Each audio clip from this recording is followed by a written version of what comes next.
All right, so you just got Photoshop and you're excited to become one of the next greatest digital artists. You open up the program and you have no idea where to start. What is an artboard? What are layers? What tools should I use to begin with? In this video, I'm going to cover the basic tools as well as cover artboards and layers so we can get you started immediately. This is Galen Designs.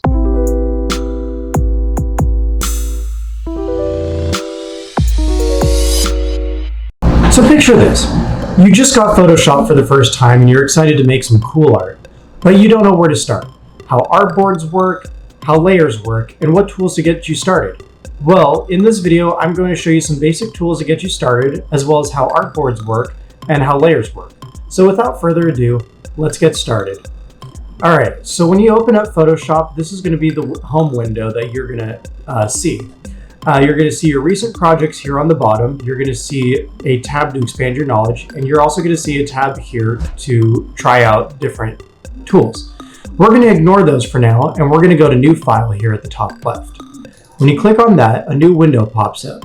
This is where all of your artboard presets are going to be. And as you can see, these are all my recents. At the top, you have saved ones, which as you see, I don't have any saved ones. You have popular ones for photo, for print, for art and illustration, web, mobile, and film and video. For today, we're going to focus on the letter format, which is about 8.5 by 11 inches. To the right, you can see the preset details. So here, I'm just going to label this as practice. And as you can see, the width and the height is 8 by 5 by 11, and this file is set to portrait mode. If you want it in landscape mode, you can click here. But for today, we're going to have it in portrait mode. This is where you have the measurements. It's in pixels, inches, centimeters, millimeters, points, and picos. For regular graphic design, you're going to have pixels, but for today, we're going to focus on inches. The resolution is at 300, which is standard for a print document. But for today, I am going to set it to 720 because that's a higher resolution. The color mode is set to RGB color because that's standard for web design, and the background color is set to white. As far as color profile and pixel aspect ratio, I don't really mess with those. So once our presets are done, we're going to hit create. Once you hit create, your artboard is going to open, and this is what it's going to look like. In the center is your artboard. That is basically your canvas for how you create things. To the left are going to be all of your tools, and to the right are going to be your layers. Above the layers are 4 tabs. There's channels, there's paths, and there's properties. Properties I'm going to get into in a little bit, but for now we're just going to stick to layers. So if you want to add a photo, one of the best ways you can go is to go to File and hit Place Embedded. Another way you can do it is you can go to the file directly, and you can just drag and drop into your artboard. So from here, I'm just going to click a photo, and I'm going to use my Del Sol. And then we're going to wait for it to load up, and now it's fully loaded up. By the way, you're going to see my Del Sol a lot on here, so just be prepared. All right, so now, excuse me. So now one of the first tools we're going to cover is the Move tool, or for the shortcut, it is V. And it is a very simple tool. You just take whatever element you have, and you're able to move it around the screen. With that being said, I want to focus next on the Marquee tool. The Marquee tool, in order to access it, is M, and it's going to be this one right here at the top left. It comes in different styles, either elliptical or rectangular or single row or single column, but I'm going to show you the rectangular tool just to make it quick. So from here, you're able to drag and you're able to make an area. And what's cool about this is that, say you use the eraser real quick. Oh yeah, and that's another thing too. Before you can work on any layer, it has to be rasterized. And what that means is that the file is just translated into a file type that Photoshop can recognize as editable. So we're going to click OK, and we're going to be able to work on it from here. So as you can see, within this bounding box, any work that I do within that bounding box stays in that bounding box. If you ever need to go back on any actions that you've made, you just hit Command Z. And for Windows, it's going to be Control Z. So if you ever need to use the back button, just hit Control Z for Windows and Command Z for Mac.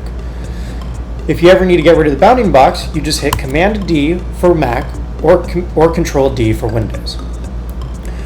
The next tool I want to show you is the lasso tool, or L. And so the lasso tool is the same thing as the bounding box, except you can, how do I say this? You can draw your own shapes. So as you can see, I drew a shape here, and I just did the shape of the Del Sol roughly. I hit Command D just to get rid of it. And the next tool I want to show you is the crop tool. Now the crop tool is pretty self-explanatory.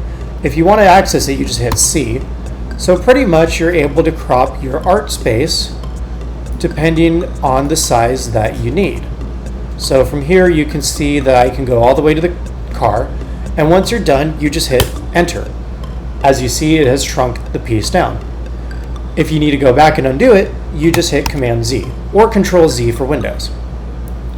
The next tool I want to show you is the brush tool. In order to access that, you hit B. Now the brush tool is pretty cool. You have different brush settings, and as you see up top here, I just chose the circular hard brush, and you can change the size and the hardness over on the control panels here. So let's give this a whirl. Whee! So yeah, as you can see, that's how the brush tool works. And there are different brush settings as well, like this one I downloaded is the smoke brush, and I will give the download link below. So once I find it real quick, I'll just get the link there. So you're able to click and you're able to make these really cool wisps of smoke, these really cool clouds, and it just makes your paintings much more dynamic. It makes your artwork much more dynamic. Again, Command Z just to undo any action that you have made. The next tool I want to show you is Eraser, and I know I just did that one earlier, but we're just going to cover it again. So in order to access it, it is E. And for that, you just erase. And look at that, the car is disappearing. And again, in order to go back, you just hit Command Z. The next tool that I want to show you, which is one of the most important tools, in my opinion, in Photoshop, is the text tool. So in order to access that, you hit T. From there, you drag a box, and that creates your text field. So as you can see, it's currently highlighted, and it's in lorem ipsum, but we're going to get rid of that, and we're going to say, oops, Honda Del Sol. Now the reason why you can't see it is because the text is in white. So we're going to highlight it and we're going to give it a different color. So I'm thinking just for now, we're going to do, ooh, that's a nice color. We'll do orange. I think it goes very well with the green. All right, so you're able to change the color here. You're able to change the placement of the paragraph. So I'm going to put it back in center just because I like that. I like that look better. You're able to change the fonts here. I'm just going to keep it back at its original font. And you are able to change the font size here. In this case, I am going to go up to 72 point. I think that looks fitting, don't you think? And then if you ever need to change the properties here on this too, you can just go to properties and you have much more control over here. You can control how high the text is.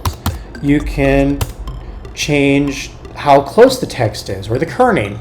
You can change how stretched out the text is. You can do a lot with this tool, which is why it is the most important tool in my opinion. Now, the next tool I'm going to show you, which is one of my most favorites, is the gradient tool. So I am going, or the hotkey is G. Oops. And as you can see, I'm still on the layer for the text, so I'm going to exit out of that. I'm just going to click on my Del Sol right here, and I'm going to hit G. And that's going to open up the gradient tool. So now for the gradient tool, all you do is just drag. And as you can see, I have a teal and a greenish color, to kind of complement everything. As you can see, the del Sol disappeared because it is behind the gradient. So with layers, you have to make sure that your layers are in the right position. So in order to move a layer, I'll take my del Sol and I'll click, hold down, and I will drag it. I'm just going to put it in between the gradient and the text so I know it's there. The next tool I want to show you is the eyedropper tool, or I for the shortcut. So this tool is pretty cool. So you can take whatever color you see on your artboard and you're able to click it. And as you can see, it brought that color into my color palette. And you can use that color for later. The next tool I want to show you is the pen tool. And again, this is another important tool that I believe is in Photoshop. So the hotkey for that is P. And so with that, you can create whatever shape you need, and you can make curves as well. So I'm going to make a blob. Yes, a very sharp blob. And at the top here, before this shape can be anything, you have some choices here. You can either make a selection, and then it'll ask you how much you want to feather it, and the feathering just gives it a little bit of space to be able to, a little bit of extra space. So I'm going to hit OK, and as you can see, it's made my selection. So I'm going to hit Command Z just to go back to the pen so I can show you other things. You have the mask, which just makes a mask. And as you can see, the card disappeared because everything is in this mask right now. Or you can make a shape. And as you can see, this is the shape it made. And it made that because currently, if we go to the properties and we look at the shape, let's see. All right. As you can see, it took in the color of the orange. So I'm just going to exit that. And finally, the last thing I want to show you is the transform tool. So for that, you hit Command T or Control T for Windows. I am sorry about that. I don't use Windows a lot for Photoshop. I just use my Mac. So for the transform tool, it's quite simple. You can adjust the size, you can adjust the angle, and then if you hold on to Command T, if you hold on to the command button and hold down these, you can skewer it, or you can make it flatter or make it longer, what have you. All right, now that we're happy with the results, it's time to save our file. So from here, you're going to want to go to File, and you're going to want to go down and go to Save As. From here, a window is going to pop up, and as you can see, this is Practice Recovered because my computer crashed earlier. So we are just going to call it Practice. And from here, I have it saved to working documents in my Galen Designs folder just to help keep it all aligned. So we're gonna save, and now this window is gonna pop up called Photoshop Format Options. And from here, you're gonna wanna have Maximize Compatibility up and then click OK. So now the file is saved onto your computer. Well, how about exporting it into a photo? So from here, you go to File again, and you go to Export, and you have two options. You can click Quick Export as PNG or Export As. So for now, we're going to click Export As. This window is going to pop up, and it's going to show a preview of your art piece. So as you can see, it has the name here, and it's currently filed at JPEG. You can save it as either a PNG, a JPEG, or a GIF. And I know I said it. But for today, we're just going to keep it as a JPEG. If you want it at the highest resolution, you just drag this bar, and then it'll take it to the highest resolution. And then as you can see, this is the width, this is the height, this is the scale, and then the canvas size is right here in pixels. And then we are going to scroll on down, and we're going to hit Export. From there, another window is going to pop up, and then it's going to let you save to whatever to whatever folder that you need to. It's currently at Toki Bears, so I'm going to go back to Galen Designs, and I'm going to go to Photos. And then from there, I'm just going to save it as Practice JPEG. And then you click Save, and then you have it completely exported as a JPEG. And that finishes up our session today. Alright, so what did you think of my first tutorial video? Drop a comment down below in the comments section. If you like this video, please drop a like, and if you want to see more of my content, hit that subscribe button. With that being said, get out there and get creative. Bye now!